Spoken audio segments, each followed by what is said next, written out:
La preocupación del cambio climático también trasciende a la movilidad eléctrica y precisamente Costa Rica ha llevado la bandera en los últimos meses en este tema. Y conversamos con la persona que se ha encargado de impulsar la movilidad eléctrica en este país centroamericano, la primera dama de Costa Rica, Claudia Dobles. Un gusto saludarla, doña Claudia, en esta pre-COP 25 de cara a la COP de Chile de diciembre.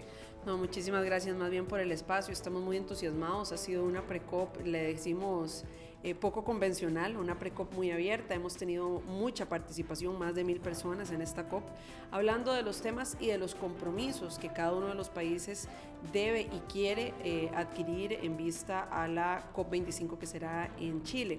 Así que muy entusiasmados, justamente venimos saliendo de un panel que es específicamente para ver cuáles son los compromisos, cómo vamos a incrementar la ambición de los países en la transición a movilidades cero emisiones, a movilidad eléctrica. Así que cada ruta, cada país es distinto, tiene condiciones distintas. Nosotros justamente lo que hicimos fue explicar cuál era la ruta costarricense, cuál fue la manera en la que nosotros abordamos esta transición. Eso sí, de las cosas más importantes, teniendo claridad de objetivos, con fechas, con metodologías y con métricas que puedan realmente irnos indicando si vamos avanzando en esta transición o no. Que pasemos no solamente de la parte de la visión a ya compromisos específicos, con objetivos específicos y con hitos en tiempo ya más específicos. Para Centroamérica, la realidad eléctrica, a veces, para ciertos países de Centroamérica, la realidad de movilidad eléctrica, de transporte eléctrico, no se ha vuelto tan común. Costa Rica hace la excepción en este apartado y precisamente hablábamos de usted que la ha impulsado en diferentes vías, desde el transporte público, el transporte privado por medio de los diferentes concesionarios que hay en Costa Rica, pero ¿cómo lograr convencer al resto de la región? Una región que se ve altamente impactada y no solamente Centroamérica, sino América Latina, que genera 8,3% de las emisiones de carbono, pero recibe los efectos del cambio climático. Así es, decir que América Latina, Costa Rica no está exento. América Latina es uno de los países que más cantidad de vehículos tiene. Curiosamente, diría yo, pensaría que está muy relacionado con que tenemos también grandes retos en el sistema de transporte público. Los países que tienen sistemas de transporte público eficientes, modernos, robustos, tienen un impacto un poco menor en el consumo de vehículos individuales, de vehículos privados. América Latina tiene grandes retos, Costa Rica tiene grandes retos en el transporte público también. Entonces, justamente nosotros, cuando generamos nuestro Plan Nacional de Descarbonización, nos enfocamos en uno de los sectores en donde tenemos mayor huella de carbono, que es el de transporte, tanto público como privado. Y ahí hicimos una ruta de acción específica para Costa Rica, tomando en cuenta una característica de Costa Rica que es una ventaja competitiva para nosotros en esta transición, pero que no muchos países la tienen. Costa Rica tiene una matriz eléctrica prácticamente 100% de energía renovable.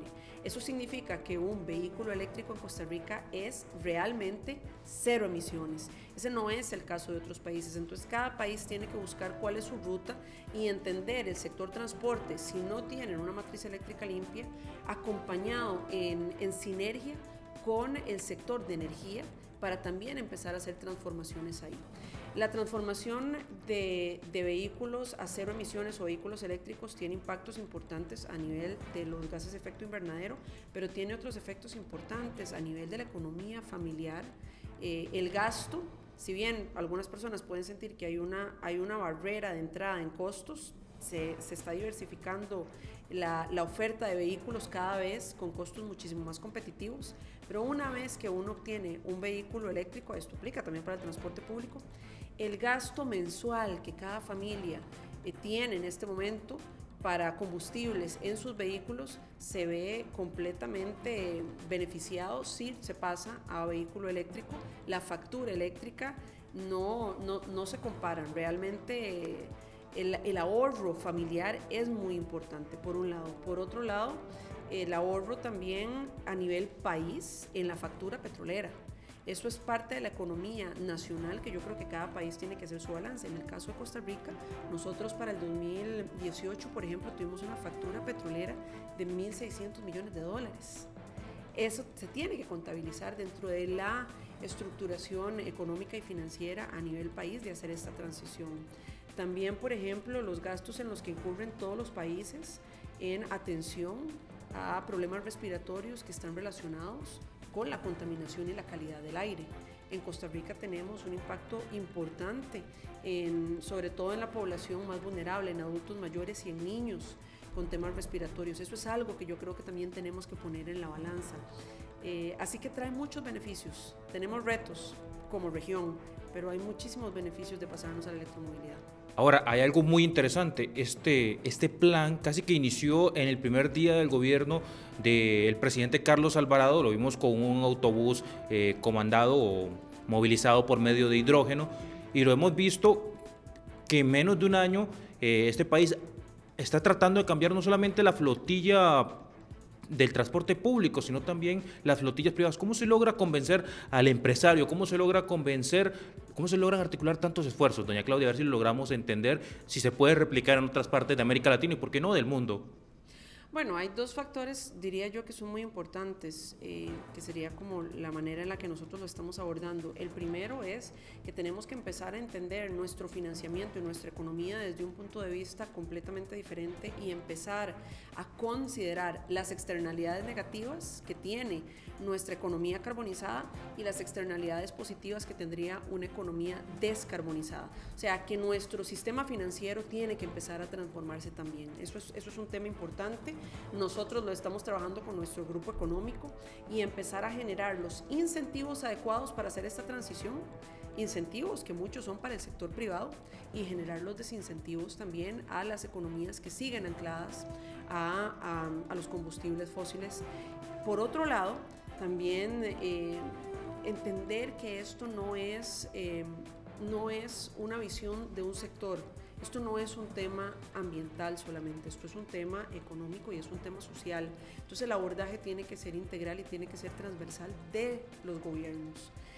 Si pensamos que esta transformación la van a hacer nuestros ministerios de ambiente, nuestros ministerios de energía solos, nuestros ministerios de transporte solos, el avance que van a poder hacer no va a ser el que se requiere y probablemente va a ser muchísimo menor a que se vea de una manera muchísimo más articulada, que es lo que este gobierno puso, y generar un plan coherente.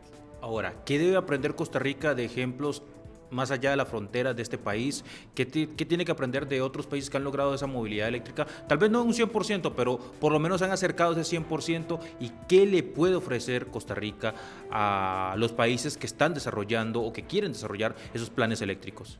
Yo creo que la experiencia, algunas sugerencias, y son sugerencias de manera humilde, porque de nuevo cada país tiene su ruta, porque cada país tiene condiciones diferentes. Hay países que tienen, países hermanos de la región, por ejemplo, que tienen una autoridad de transporte, que es la que articuladamente comanda todo el tema de transporte público. Por ejemplo, en el caso de Costa Rica, nuestra gobernanza de transporte es muy fragmentada, tienen competencias muchas instituciones. Eso hace que las rutas, por ejemplo, sean distintas. Costa Rica tiene una matriz eléctrica prácticamente 100% limpia. Hay otros países que tienen también que hacer esfuerzos en sus matrices eléctricas si quieren pasarse a una electromovilidad que realmente sea cero emisiones. Entonces, no hay una fórmula.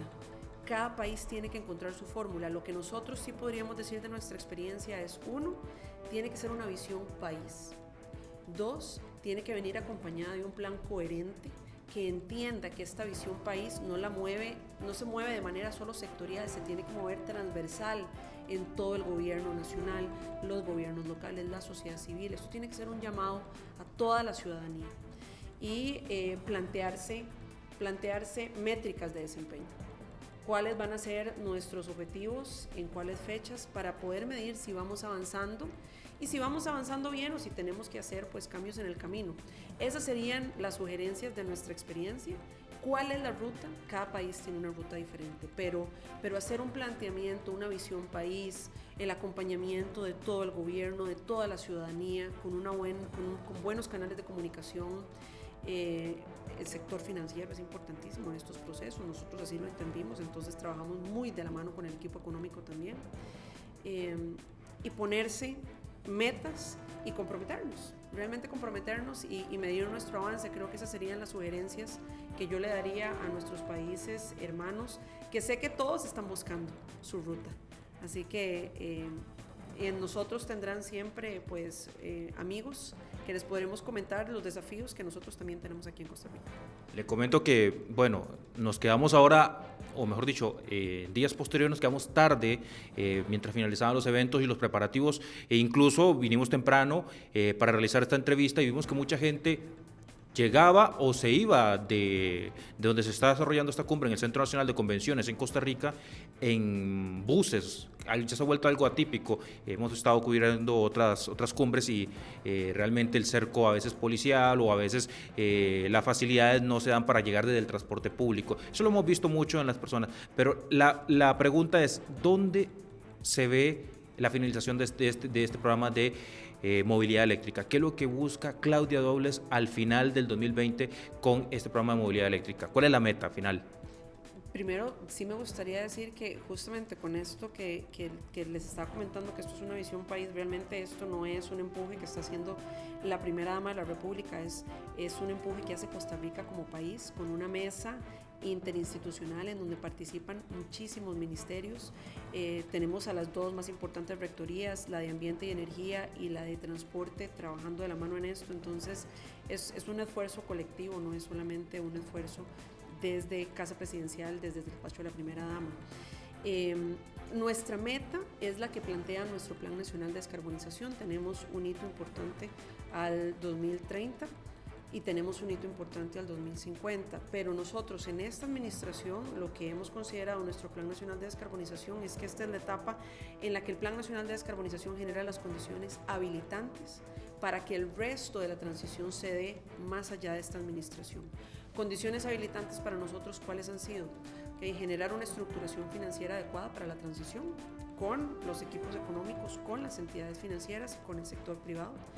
Generar la infraestructura para que esto se pueda dar de una manera muchísimo más a escala. Generar la infraestructura de recarga ha sido uno de nuestros objetivos, es un objetivo de esta administración. Generar el marco regulatorio para que demos una seguridad jurídica también de hacer el proceso de transición, no solamente con una ley de incentivos, sino que hemos hecho una serie de decretos y de marcos de regulación más técnicos para poderle dar sustento también técnico al proceso. Y por último, un acompañamiento técnico de parte del gobierno nacional para con las partes que quieren hacer la transición. Así que nosotros lo que queremos, nuestra meta de esta administración al 2022, es poder dejar todas las condiciones habilitantes para que el proceso continúe con buen puerto, con un horizonte al 2050. Bueno, con esta idea de crear un proceso de cara al 2050, de cara a la carbono neutralidad en Costa Rica, finalizamos esta entrevista con Claudia Dobles, primera dama de Costa Rica, a la cual agradecemos el tiempo y también el espacio para poder conversar de este tema que está llamando la atención no solamente en Centroamérica, sino en el mundo.